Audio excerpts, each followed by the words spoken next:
신약성경 322쪽입니다. 빌립보서 3장 17절부터 4장 1절까지 말씀 다같이 합독하시겠습니다. 형제들아, 너희는 함께 나를 본받으라. 그리고 너희가 우리를 본받은 것처럼 그와 같이 행하는 자들을 눈여겨보라. 내가 여러 번 너희에게 말하였거니와 이제도 눈물을 흘리며 말하노니 여러 사람들이 그리스도의 십자가의 원수로 행하느니라. 그들의 마침은 멸망이요 그들의 신은 배요 그 영광은 그들의 부끄러움에 있고 땅의 일을 생각하는 자라. 그러나 우리의 시민권은 하늘에 있는지라. 거기로부터 구원하는 자 곧 주 예수 그리스도를 기다리노니 그는 만물을 자기에게 복종하게 하실 수 있는 자의 역사로 우리의 낮은 몸을 자기의 영광의 몸의 형체와 같이 변하게 하시리라. 그러므로 나의 사랑하고 사모하는 형제들, 나의 기쁨이요 면류가 아닌 사랑하는 자들아, 이와 같이 주 안에 서라. 아멘. 성스러운 주일 아침에 거룩하신 주의 전에 오신 사랑하는 수많은 성도님들 한 분 한 분마다 하나님의 사랑과 은혜와 축복이 넘쳐나시기를 진심으로 축원합니다. 오늘은 2024년 1월 세 번째 주일입니다. 옆에 있는 분들에게 따뜻하고 희망찬 한 주 되세요라고 인사하시 바랍니다. 따뜻하고 희망찬 한 주 되세요. 네. 따뜻하고 희망찬 한 주 되세요. 겨울바람이 막 매섭게 이렇게 불어오다 보니까 가끔 따뜻함이 이렇게 좋은 것이었나라는 생각이 들 때가 있습니다. 밖에 외출하고 이제 찬바람 맞고 있다가 이제 따뜻한 방 안으로 들어오면 그냥 마음도 따뜻해지고 또 몸도 따뜻해져서 좋습니다. 우리 성도님들 한 주가 이렇게 따뜻하고 희망이 가득한 한 주 되시기를 진심으로 바랍니다. 오늘은 영광의 몸의 형체라는 제목을 가지고 하나님 말씀 전하겠습니다. 많은 사람들은 신분 상승을 하고 싶어 합니다. 청년들도요, 이제 구직을 할 때 이력서에 그럴듯한 경력 한 줄을 넣기 위해서 엄청나게 노력합니다. 그 한 줄을 넣기 위해서 막 고생을 많이 하죠. 그 목표를 위해서 사람들은 노력도 아끼지 않고 또 계속 일합니다. 이 선거가 곧 다가오죠. 이 선거에 나오고 있는 사람들, 당선되고 싶은 사람들은 어떻게 할까요? 그냥 열심히 노력합니다. 정말 어떻게든 표를 하나라도 더 받으려고 막 미용실도 막 평소 같으면 안 갔던 막 미용실 막 이런 데도 가면서 인사드리고 막 나 누구예요? 도와주세요 막 이렇게 인사하지 않습니까? 정말 치열하게 노력합니다. 조선시대에 전라남도, 지금 전라남도죠. 구례에 있는 요호부민가 했던 어떤 가문이 있습니다. 요호부민이란 뭐냐면 평민인데 조선 후기에 농업 생산력 증대와 상공업 발달로 인해서 부를 축적한 사람들을 말합니다. 이런 이제 요호부민 가중에 전라남도 구례에 거주하고 있는 가문이 있었습니다. 이 가문은 재정은 넉넉한데 양반은 아니었습니다. 그래서 양반이 돼야겠다라고 결심을 하게 되었던 것입니다. 그런데 양반이 되려면 조선시대 양반이 되는 세 가지 조건이 있어야 됩니다. 어떤 조건이냐면 첫째는 분명한 족보가 있어야 됩니다. 족보가 있어요. 분명한 족보가 있어요. 나는 누구, 아버지는 누구고, 할아버지는 누구고, 증조할아버지 누구고, 이게 족보가 다 있어야 돼. 이게 양반이에요, 첫째. 두 번째 조건이 뭐냐면, 당시 말로 현조가 있어요. 현조가 뭐냐면, 지금은 좀 유명인이 있어야 됩니다. 예를 들면, 이순신 장군, 유성룡, 막 이런 분들이 있잖아요. 우리가 딱 들으면, 알만한 사람이 우리 조상 중에 있어야 돼요. 이래야 양반인 겁니다. 그리고 이제 세 번째가 중요한데, 한 곳에 정착하여 근거지가 있어야 돼. 그러니까 내가 어느 성씨다, 양반이다 그러면 우리의 근거지는 예컨대 이 고양시, 도래우리다, 도래우리 이렇게 근거지가 있어야 했던 것입니다. 그런데 전라남도 구례에 있는 이 요부민가 돈은 모았는데 이 세 가지 요건에 하나도 해당되지 않는 가문이 있었습니다. 그런데요, 이 가문이요 포기하지 않았습니다. 반드시 양반이 되고있다는 굳은 마음을 가지고 이제 일을 시작합니다.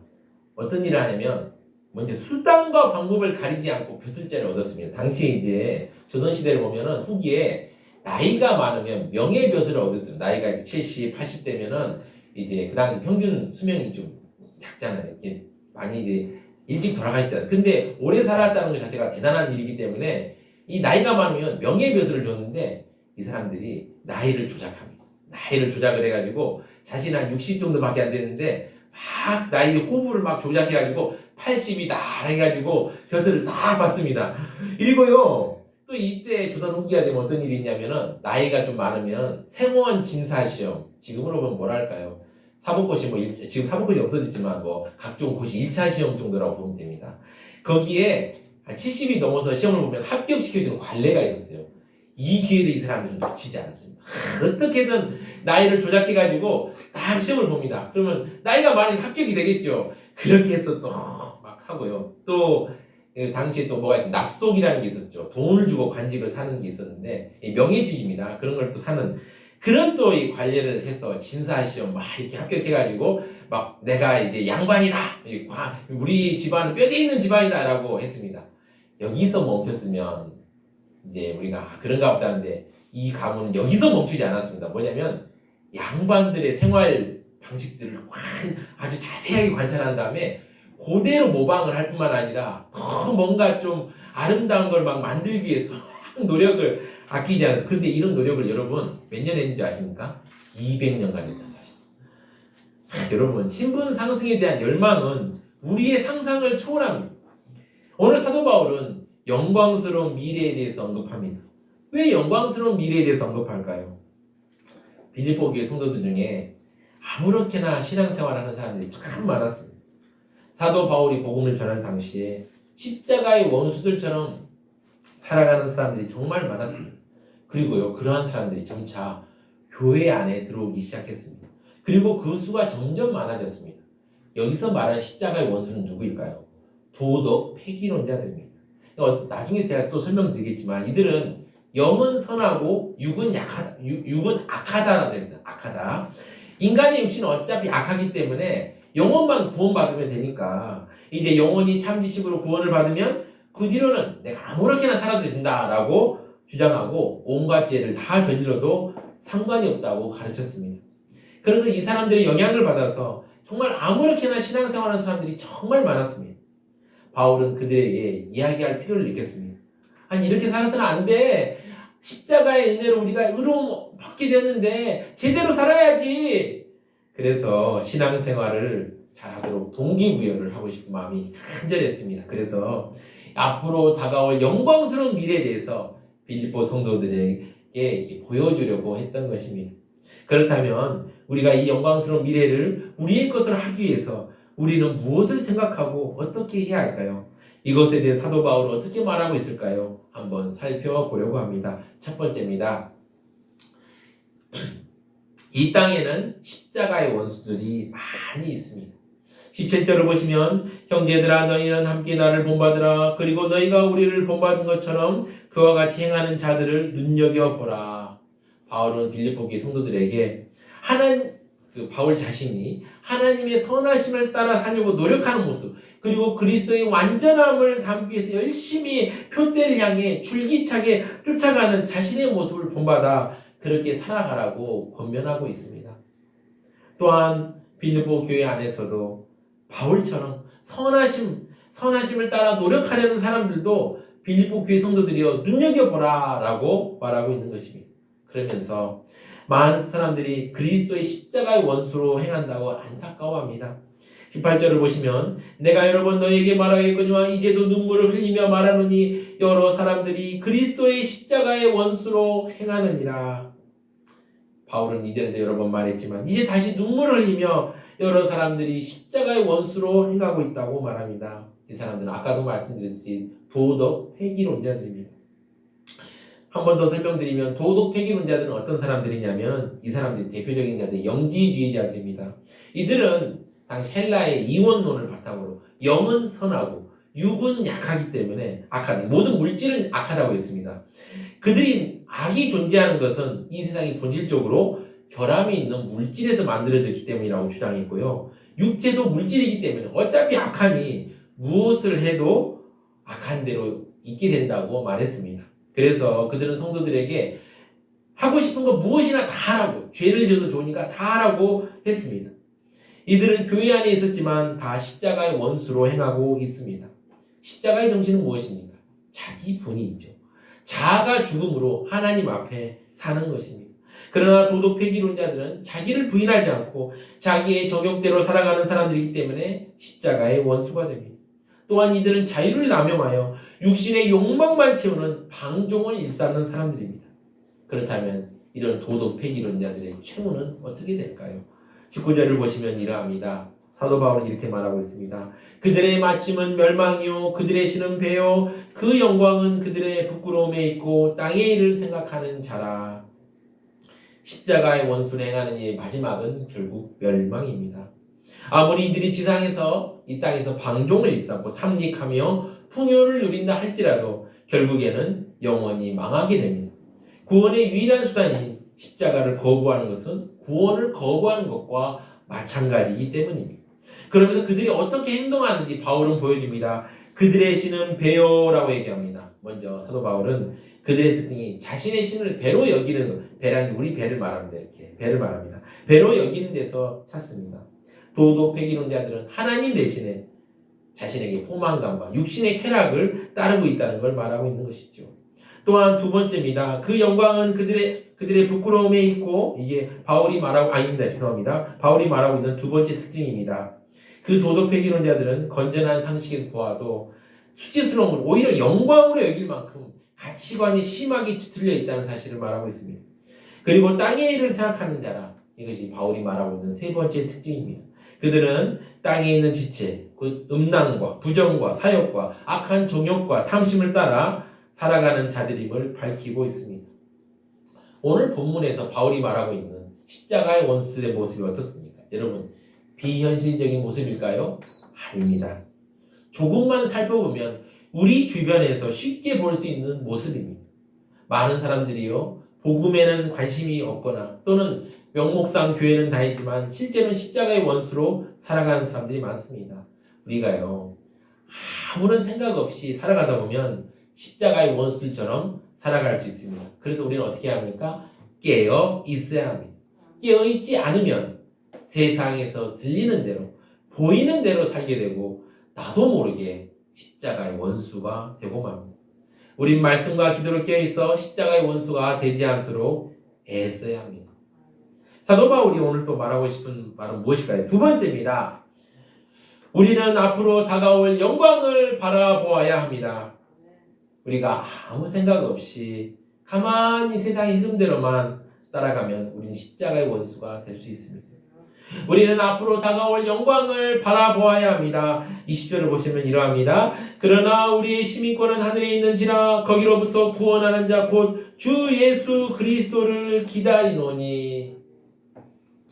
로마 황제 아우구스투스는 BC 31년 악티움 전투에서 자기의 정적인 안토니우스를 물리쳤습니다.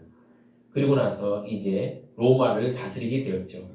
그래서 이에 공로가 있다고 여겨진 많은 사람이지만 특히 빌립보 시민들에게 로마의 시민권을 주었고 자치권을 또 부여해 줬어요. 엄청난 특권입니다. 이건 빌립보의 많은 거주자들은 로마의 시민이 되어 로마인들이 누리는 권리와 특권을 가졌습니다.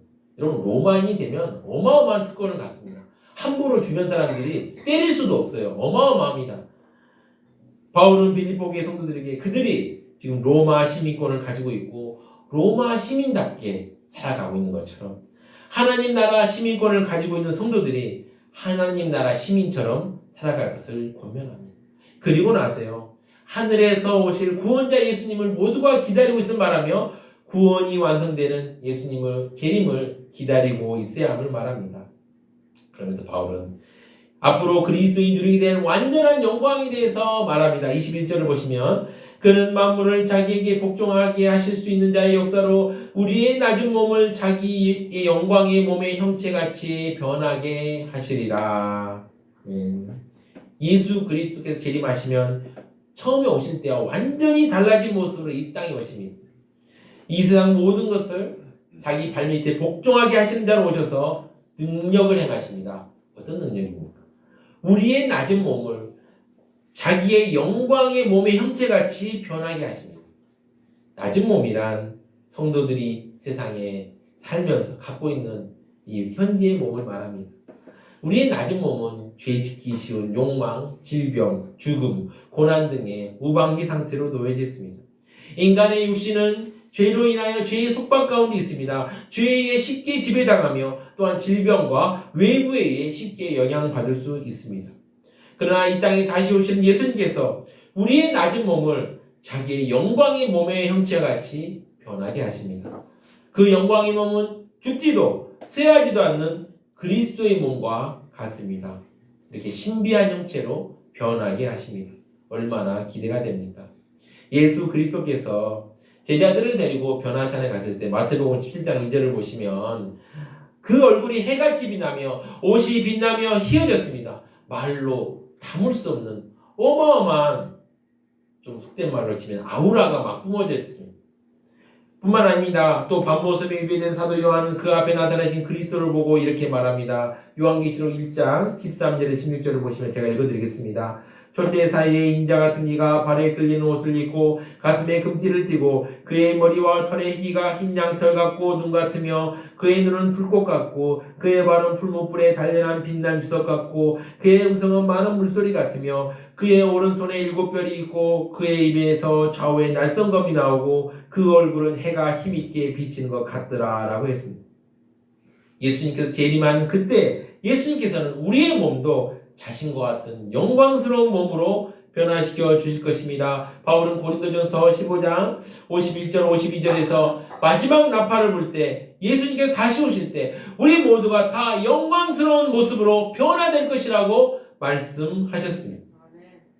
우주 가운데 어쩌면 먼지보다도 못한 우리, 어쩌면 하나님 보시기에도 너무 연약하고 정말 하잘것없는 우리가 하나님인 예수님께서 입으신 영광의 몸을 입게 된다니 여러분 엄청나지 않습니까?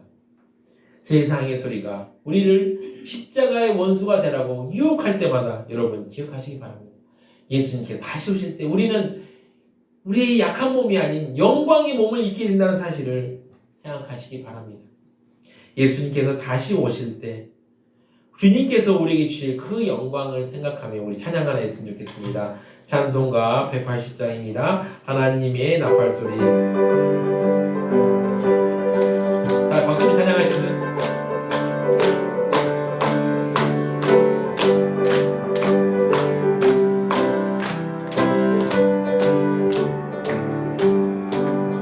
하나님의 나팔소리 전지 진동할 때에 예수 영광 중에 구름 타시고 전사들을 세계 만국 모두 곳에 보내어 구원 받은 성도들을 모으리.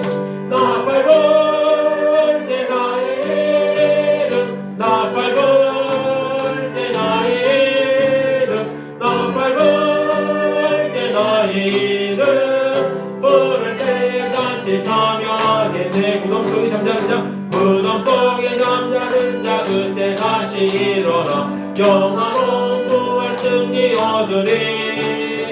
주가 택한 모든 성도 구름 타고 올라가 공중에서 주의 얼굴 배우리. 나팔 불 때 나의 이름 나팔 불 때 나의 이름 나팔 불 때 나의 이름 부를 때 다시 참여하겠네. 주님 다시 오실 날을 우리 알 수 없으니 항상 기도하고 깨어 있어서 기쁨으로 보좌 앞에 우리 나가서도록 그때까지 참고 기다리겠네. 나팔 불 때 나의 이름 나팔 불 때 나의 이름 나팔 불 때 나의 이름 부를 때에 잔치 참여하겠네. 아멘. 사도 바울이 또 말하는 세 번째는 무엇입니까? 우리는 끝까지 믿음의 자리를 지켜야 합니다. 앞으로 다가올 영광을 우리가 믿음으로 바라보면서 우리는 미래에 올 그 영광, 그 기업을 얻고 누려야 합니다. 그렇다면 우리는 어떻게 해야 합니까? 사도 바울이 이렇게 권면합니다. 4장 1절을 보시면 그러므로 나의 사랑하고 사모하는 형제들 나의 기쁨이요 면류가 아닌 사랑하는 자들아 이와 같이 주 안에 서라. 사도 바울은 빌립보 교회의 성도들이 하늘의 시민권을 가진 사람들로서 소망과 확신 위에 굳게 설 것을 권면하고 있습니다. 바울은 빌립보 교회 성도들이 이렇게 부릅니다. 나의 사랑하고 사모하는 형제들, 나의 기쁨이요 면류가 아닌 사랑하는 자들, 나의 사랑하고 사모하는 형제들이라는 말을 통해서 바울이 얼마나 그들을 사랑하고 사랑하는지 알 수 있습니다. 또한 나의 기쁨이요 면류가 아닌 사랑하는 자들이라는 통해서 바울이 그들을 얼마나 자랑스럽게 여기는지 보여주고 있습니다. 면류가 아니란 무엇일까요? 육상 경기에서 승리한 우승자에게 씌워주는 월계관인데 이런 월계관을 얘기합니다. 구약 성경에서는 왕의 지위 또는 고귀한 자의 상징으로 쓰였으며 여기서는 영광스러운 자랑거리라는 의미로 쓰였습니다. 바울의 눈에는 빌립보 교회 성도들이 너무나도 사랑스럽고 좋았습니다. 저도 우리 성도님들이 사랑스럽고 좋습니다. 그래서 바울은 그들에게 이렇게 권면합니다. 이와 같이 주 안에 서라. 빌립보 교회 성도들이 앞서 말씀드린 도덕 폐기론자들의 유혹에도 불구하고 세상의 유혹에도 불구하고 경건과 정직으로 계속하여 굳게 서 있으라고 말하고 있습니다. 마치요 이런 것 같아요. 우리가 이제 군대 갔다 오신 분들은 아시겠지만 보초를 막 세야 될 때 있잖아요. 우리 이제 군대를 안 갔다 오신 분도 영화를 많이 보셨으면 아실 겁니다. 보초를 막 세야 되지 않습니까? 그때 얼마나 졸립니까? 저도 한번 보초 서봤는데요. 한 새벽 한 2시나 3시에 딱 쓰면은 그냥 왜 이렇게 졸린지 모르겠어요. 막 그래서 졸음 이겨보려고 막 어떤 분은 막 사탕 가지고 가는 사람도 있고 어떤 사람은 막 그때 당시 라디오 같은 거 이제 몰래 들고 와서 라디오 막 들으면서 이겨내는 사람도 있는데 참 그렇게 굳게 서라는 말은 그 군인들처럼 자기 자리를 지키라는 말이죠. 또 어떤 것입니까? 또 경주에서 우승한 여러분 육상 경기나 이렇게 경기에서 우승한 우승자들이 어떻게 끈기 있게 끝까지 최선을 다하지 않습니까? 그래서 우승하지 않습니까? 그처럼 철저하게 그리스도인다운 삶을 살라고 권면하고 있는 것입니다. 귀한 것은 지켜야 합니다. 지키지 않으면 결국 다 잃고 맙니다. 중요한 것은 지켜야 합니다. 많은 사람들은 인생을 편안한 것이다, 쉬운 것이다 라고 생각하고 말합니다. 옛날 유행어죠. 개그맨 장동민은 이렇게 얘기했죠. 그까짓 거 대충 이런 유행어 있습니다. 여러분 기억나십니까? 그까짓 거 대충 그까짓 거 대충 이렇게 하면 되지. 그런데 여러분 실제 인생을 살아보니까 어떻습니까? 그까짓 거 대충으로 됩니까? 아니죠. 분명한 것은 인생은 결코 쉽지 않습니다. 수월한 것도 아니고요. 저절로 굴러가지도 않습니다. 얼마나 어렵습니까?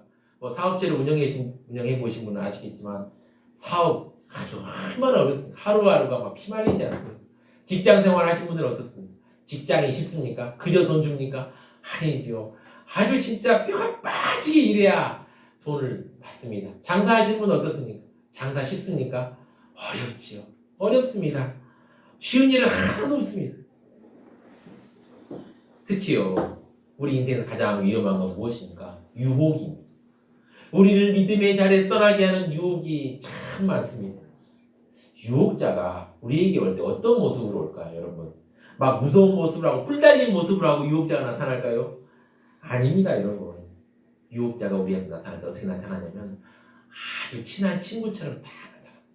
그리고요, 우리의 처지를 공감하면서 들어옵니다. 정말 이렇게 좋은 사람이 없어. 이렇게 내 마음을 이렇게 알아준단 말이야 하면서 들어옵니다. 때로는요, 우리의 마음에 들어오면서 우리에게 다가옵니다. 그러면서 우리를 유혹합니다. 이렇게 우리를 속이는 것이 사단이 가지고 있는 수법입니다. 물고기를 미끼를 주고 낚듯이 우리의 가장 약한 부분에 미끼를 던집니다. 성도 여러분, 삶을 살아가면서 여러분들의 약한 자리는 어디에 있습니까? 무엇에 약합니까? 무엇을 던져주면 묻지도 않고 덥석 받아먹게 됩니까? 우리 모두는 약한 부분이 있습니다. 사단은 그런 부분으로 우리를 유혹합니다. 그래서 우리는 우리의 몸과 마음을 믿음으로 지키기에 힘써야 합니다. 시편 119편 9절을 보면 이렇게 시인은 이렇게 말하고 있습니다. 청년이 무엇으로 그의 행실을 깨끗하게 하리까? 주의 말씀만 지킬 따름이니이다. 시인도 유혹이 힘들었지만 주의 말씀만 지킴으로 승리하였습니다. 우리는 유혹에서 이기도록 기도해야 합니다. 그래야 믿음의 자리를 지킬 수 있습니다. 유혹이 아무리 교묘하고 우리를 이렇게 힘들게 하더라도 여러분 세상의 유혹과 시험이 오더라도 우리는 승리할 수 있습니다. 세상의 유혹에 승리함을 생각하며 우리 찬양 하나 했으면 좋겠습니다. 세상 유혹 시험이 세상 유혹 시험이 찬양하십시오.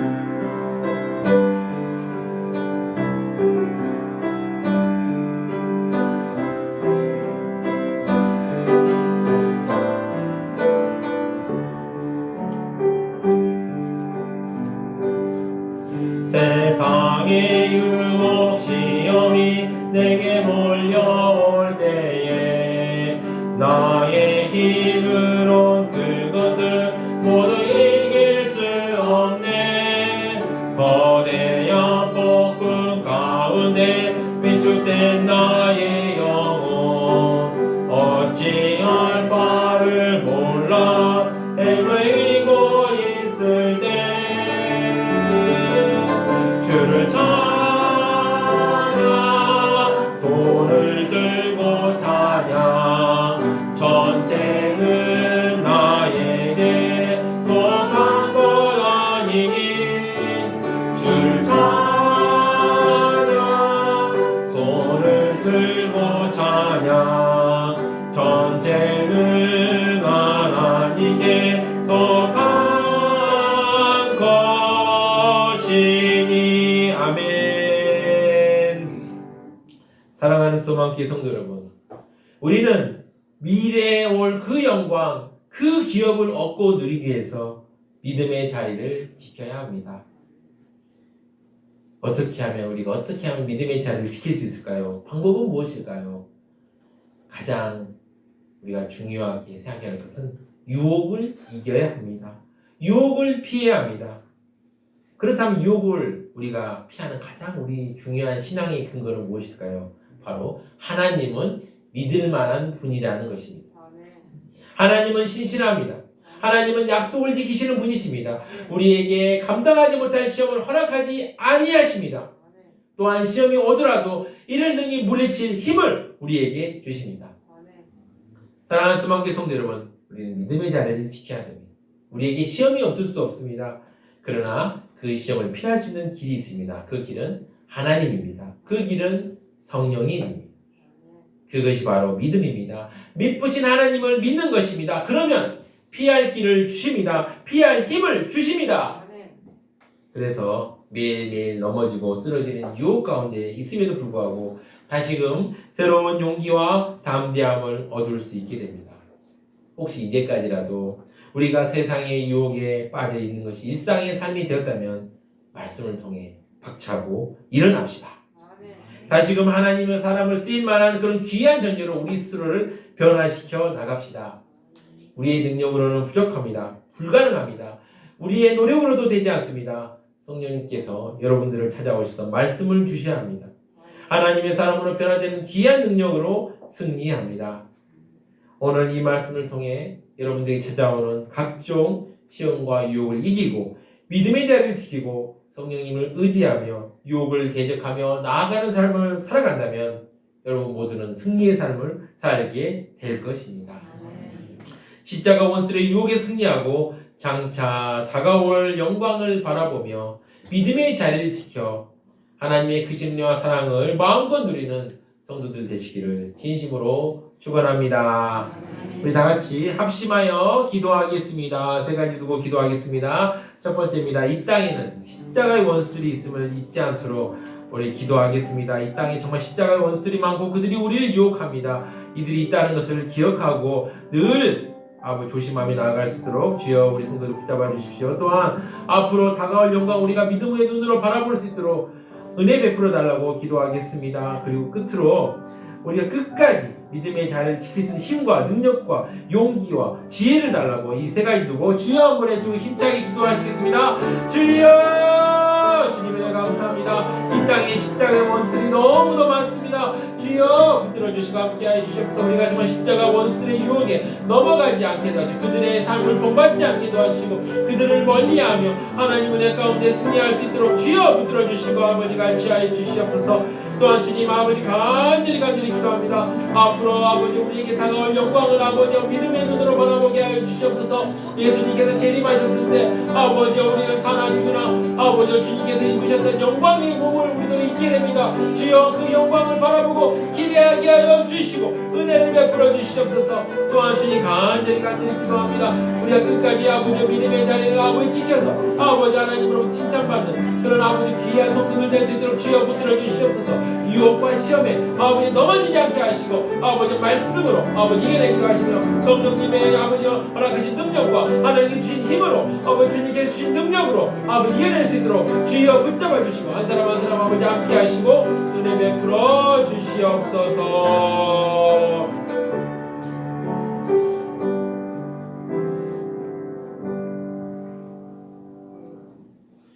성도들에게 영광스러운 미래를 주시기를 기뻐하시는 하나님 아버지, 오늘 말씀을 통해서 십자가의 원수들이 있음을 기억하고 앞으로 다가올 영광을 바라보며 끝까지 믿음의 자리를 지키는 우리가 되게 하여 주시옵소서.